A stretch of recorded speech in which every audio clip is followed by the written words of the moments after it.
Hi friends, அனைவருக்கும் வணக்கம். இன்றைய வெண்புலி விழிப்புணர்வு செய்தியில் நம்ம காணொலித்து பார்த்தீங்கன்னா, நம்ம ஆல்ரெடி பல தகவல்கள் இதை பற்றி பேசியிருந்தாலும் மறுபடியும் எதுக்கு போடுறேன்னா, நீங்கள் விடாமல் இதை செய்யணும், செஞ்சால் ரிசல்ட் கண்கூட பார்க்கலாங்கிறதுக்கான ஒரு நம்பிக்கைக்காக தான் நம்ம விடாமல் போடுறோங்க.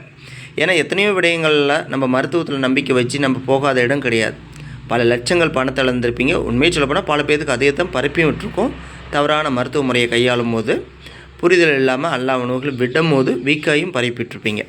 அப்போ சூப்பர் ஃபுட்டுனா என்னன்னே தெரியாமல் போயிடுச்சு. நம்மளுடைய அவேர்னஸ்ஸு நம்ம இந்த விட்லிகோ கொடுக்கறதுக்கு முக்கியமான காரணமே இந்த சூப்பர் ஃபுட்டு தான். நம்ம ஒரு 5 ஆண்டு காலமாக சிறந்த உணவுகளை எதை சாப்பிட்டா நம்ம மெலனின் அதிகப்படுத்தலாங்கிறத நம்ம சொல்லிட்டு வருவோங்க. அதில் குறிப்பாக சொல்லப்போனால் இந்த தேங்காய் பால் பற்றி நம்ம பல வீடியோ போட்டிருந்தாலும் மீண்டும் எதுக்கு போடுறாங்கன்னா, உங்களுக்கு ஞாபகம் ஊட்டிக்கிட்டே இருக்கணும். நிச்சயம் அப்போ தான் விடாமல் செய்வீங்க. ஒரு 5 நாள் செய்கிறது, அந்த நம்ம அப்படி ஒரு 5 நாள் செய்யாமல் விட்டுறது, அப்படி இருக்கக்கூடாது. டெய்லியும் குடிங்க, ரெகுலராக குடிங்க. அதிகமாக வேண்டாம், அளவான முறையில் ஒரு ½ டம்ளர் கூட குடிங்க, தப்பே கிடையாது. ஆனால் கட்டாயம் காலையில் வெறும் வயிற்றில் தேங்காய் பால் குடிச்சிட்டு வாங்க பாருங்கள். அந்த அளவுக்கு பாசிட்டிவ் ரிசல்ட்டு இந்த தேங்காய் பால் கொடுக்குதுங்க. இன்றைக்கி எவ்வளோ பேர் கமெண்ட் பண்ண ஆரம்பிச்சிட்டாங்க. ஆமாங்கண்ணா, நீங்கள் சொன்ன மாரி நம்ம குடித்து நல்ல ரிசல்ட் வருதுன்னு சொல்லி. அதேமாதிரி ஹீலர் பாஸ்கர் ஐயாவும் இதை பற்றி ஒரு வீடியோவும் மேக் பண்ணியிருக்கிறாங்க. நம்ம இது ஒரு 2 ஆண்டு காலமாக தேங்காய் எண்ணெய் உள்ளுக்கு எடுத்துக்குங்க, தேங்காய் எண்ணெயை மேலுக்கு தேய்ச்சி வெயில் நில்லுங்க, தேங்காய் பால் குடிங்க, வயிற்று புண்ணாத்தும் மெலனின் நல்லா தூண்டி விடுவோம், அதாவது எண்ணெய் பசியை உருவாக்கும். ஓகேங்களா? இதை தான் நம்ம சொல்கிறாங்க. அதுலேயும் குறிப்பாக சூப்பர் ஃபுட்டு, பச்சை காய்கறி கீரைகள் பழங்களும் அடிஷ்னலாக எடுத்துக்கணும். வெறும் தேங்காய் பாலோ அல்லது வெறும் மருத்துவமே முழுமையாக ரிசல்ட் கொடுத்துறாது. அதோடைய பாயிண்ட் ஆஃப் அதுக்கான சப்போர்ட் கொடுக்கும். அதில் ஒரு சிலருக்கு பெஸ்ட்டு ரிசல்ட் கொடுக்கும். ஏன்னா அவங்க பாடியோடைய கண்டிஷனுக்கு அது பெஸ்ட்டாக சிறந்து செயல்படும். ஒரு சிலருக்கு ஃப்ரூட்ஸ்னால் நம்ம கேரட்டு, பீட்ரூட்டு, சப்போட்டா பழம், அத்திப்பழம் அப்படி வேலை செய்யும்.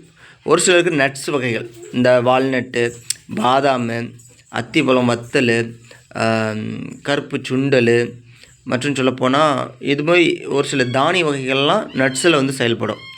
ஒரு சிலருக்கு ஹாப்பியாக இருந்தாவே போதும், அது பாட்டுக்கு மறைஞ்சிடும். இன்னும் ஒரு சிலருக்கு வெயிலில் நிற்கிறதுனால மறையும். ஒரு சிலருக்கு ஸ்டீராய்டு மெடிசின்ஸ் எடுத்தால் பாசிட்டிவாக மறையும். ஆனால் பின்பு மெடிசின்ஸுடைய சைடு எஃபெக்ட்டுக்கு ஆளாகுங்க.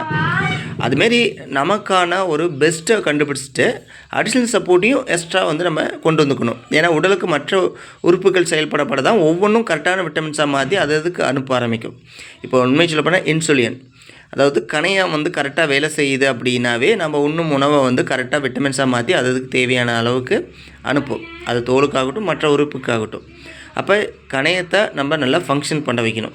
இன்னொன்று, உணவு முறைகளாக இருந்தாலும் நமக்கு ஃபுட் அலர்ஜின்னு ஒன்று இருக்குது. ஒரு சிலருக்கு இதை சாப்பிட்டா எனக்கு பிச்சுக்குது, இது குடித்தா ஒரு வாமிட் வர மாதிரி இருக்குது அப்படிம்பாங்க. இதெல்லாம் ஒவ்வாமைன்னு சொல்லுவாங்க. அது ஒன்று மன ரீதியான ஒவ்வாமை இருக்கும், உடல் ரீதியான ஒவ்வாமை இருக்கும். மன ரீதியான பிடிக்காமல் எந்த ஒரு செயலும் உங்களால் செய்ய முடியுங்களா? அதே தான் மனசு பிடிக்காமல் ஒன்று செய்கிறீங்க, பிடிக்காமல் இது கசப்பாகுது சாப்பிட்றீங்க, ஒரு துவர்ப்பா, ஒரு வளவளப்பா, ஒரு காரெல்லாம் இருக்குது, எனக்கு பிடிக்க மாட்டேங்குதுன்னு நினச்சி சாப்பிட்றீங்கன்னா வாமிட்டு தான் வரும். இது குழந்தைகளுக்கு புரிஞ்சிக்கலாம். குழந்தைகள் சாப்பிட மாட்டேங்கான்னு சொல்லி கட்டாயப்படுத்தி புகுட்டினீங்கன்னா வாமிட்டு தான் எடுப்பாங்க. அதே போல் தான் நம்ம உடம்பும் பிடிக்காமல் எது கொடுத்தாலும் உடம்பு ஏற்றுக்காது. அப்போ மன ரீதியாக பிடிக்குது அப்படின்னா உடம்பும் அதை ஏற்றுக்க ஆரம்பிக்கும். அதுக்கு தான் நம்ம உடலும் மனசும் முதல்ல ஆரோக்கியப்படுத்தணுமாங்க. மனசுனா துன்பத்திலேருந்து மன அழுத்தத்திலிருந்து மீண்டு அதிலேருந்து உங்களுக்கான சூப்பர் ஃபுட்டை பழக்கமாக்கணும். நமக்கு எல்லாமே பழகிட்டு எல்லாமே பிடிச்சுலாம் எடுத்துட முடியாது. நம்ம சிறு வயதில் எதுவுமே உணவு இல்லாமல் தாய்ப்பால் மட்டுமே நம்பி நம்ம பூமியில் பிறக்கிறோங்க. அதன் பிறகு நம்ம உண்ணக்கூடிய உணவுகளோ மருந்துகளோ இதுதான் நம்ம வாழ்க்கையவே மாற்றுது. நல்ல உணவுகளை கற்று நம்ம தாய் தந்தையர் கொடுக்குறாங்கன்னா அது நமக்கு பழகியிருக்கும்.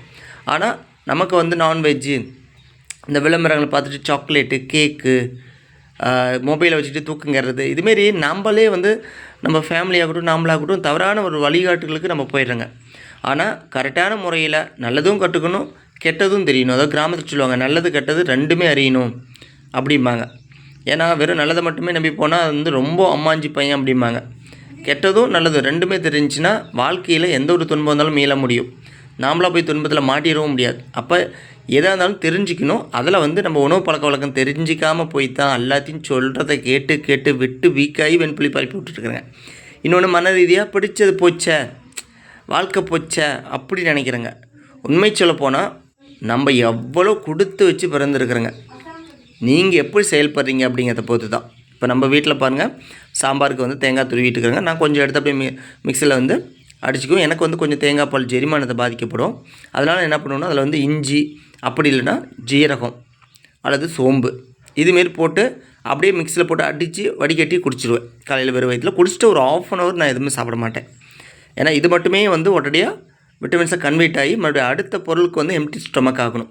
அதுமாரி தான் நம்ம எவ்வளோ உணவு முறைகளை வந்து தந்துட்டு வரோங்க.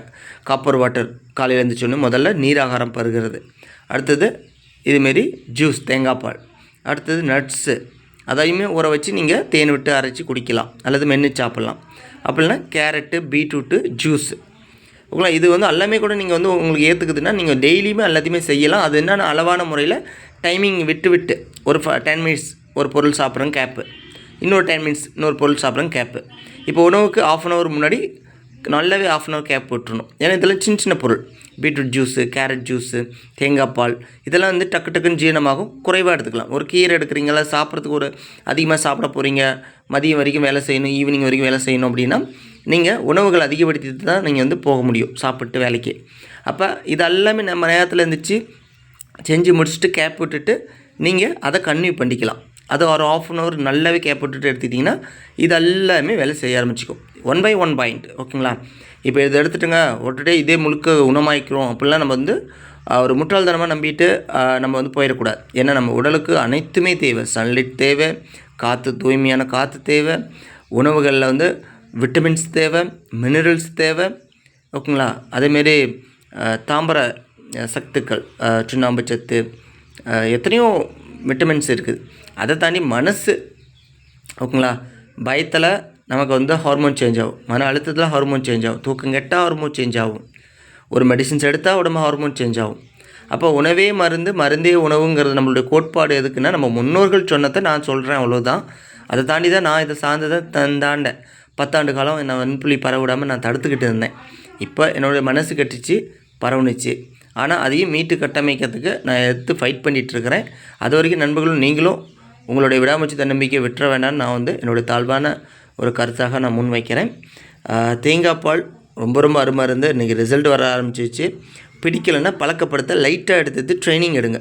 எதுவுமே வந்து டக்குன்னு பிடிச்சிடாது. உடம்பு மனசும் ஏற்றுக்கிறதுக்கு ட்ரைனிங் கொடுக்கணும்.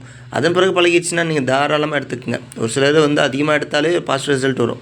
ஆனால் என்னுடைய கோட்பாடு அளவுக்கு மிஞ்சினா அமிர்தமும் நஞ்சிங்கும் போது அளவான முறையில் எடுத்துக்கிட்டு அதை விடாமல் எடுக்கணும். இது ஒரு 4 நாள், அது ஒரு 4 நாள் அப்படி இப்படின்னு விட்டிங்கன்னா அது வந்து மறந்தே போயிடுவீங்க. நானே பாருங்கள், நேற்று ஏற்காடு போனேன். நேற்று டைம் இல்லைங்க, இந்த நேரத்தில் கிளம்புறதுனால தேங்காய் பால் குடிக்காமல் போயிட்டேன். விடாமல் 5 நாள் செஞ்சேன், 6வது நாள் விட்டுட்டேன். இப்போ இன்றைக்கி மறுபடியும் செய்ய போகிறேன். அதனால் மிஸ் பண்ணாமல் உணவு முறைகளில் தேங்காய் பால் எடுத்துக்கோங்க. இது ஒரு வேளை ஏதோ ஒரு நோய்களுக்கு நமக்கு ப்ராப்ளம் தருது அப்படின்னா டாக்டர்கிட்ட கன்சல்ட் பண்ணிக்கோங்க ஓகேங்களா. நானே சொன்னாலும், நான் உணவு தான் மைண்டுக்கு தேவைன்னு சொன்னாலும் உங்களுக்குன்னு ஒவ்வாமை இருக்கும். ஒரு சில வியாதிக்கு மெடிசின்ஸ் எடுக்கும்போது என்னாச்சும் ப்ராப்ளம் தரலாம். அப்போ இதை டாக்டர்கிட்ட கன்சல்ட் பண்ணிட்டு எடுத்துக்கிறது உங்களுடைய தனிப்பட்ட விருப்பம், உரிமை தெரிஞ்சுக்கணும் ஓகேங்களா. அதான் நம்ம ஃபுட் அலர்ஜின்னு நாங்கள் சொல்கிறோங்க. ஏன்னா நம்ம பட்டுக்கணும்னு சொல்லிட்டு நாளைக்கு வந்து பிரச்சனை ஆகிடக்கூடாது, நம்ம சேவைக்கு இது இடையூறு ஏற்பட்டுறக்கூடாது. நல்லதுங்கிற தகவலை தான் நம்ம பகிர்ந்துக்கிறோங்க. அதில் ஒரு சிலருக்கு எதுனா ப்ராப்ளம் வந்து நமக்கு பிரச்சனை வரக்கூடாதுன்னா நீங்கள் டாக்டர்கிட்ட கன்சல்ட் பண்ணாமல் எடுக்கக்கூடாது. அதை தாண்டி நீங்கள் எடுக்கிறீங்கன்னா இப்போ என்னாட்டம் நேச்சுரல் லைஃப்பில் நீங்கள் வந்து ட்ராவல் ஆகணும், உங்களுக்கு இயற்கைனா பிடிக்கணும். அப்படிங்கும் போது எது கொடுத்தாலும் ஏற்றுக்கும் பாடி. எல்லாம் ஆங்கில மருத்துவம், எல்லாம் ஃபாஸ்ட் ஃபுட் உலகத்தில் உள்ள உணவுகளை சாப்பிட்டுக்கிட்டு ஃபாஸ்ட்டாக பறந்து நீங்கள் வந்து தூக்கம் கட்டுக்கிட்டு வேலை பார்க்குறீங்கன்னா நமக்கு கேட்காது ஓகேங்களா. ஓகே ஃப்ரெண்ட்ஸ், நம்ம மீண்டும் அடுத்த வீடியோவில் சந்திக்கிற அது உங்களது விடைபெறுவது நான் உங்கள் பிபி. நன்றி, வணக்கம்.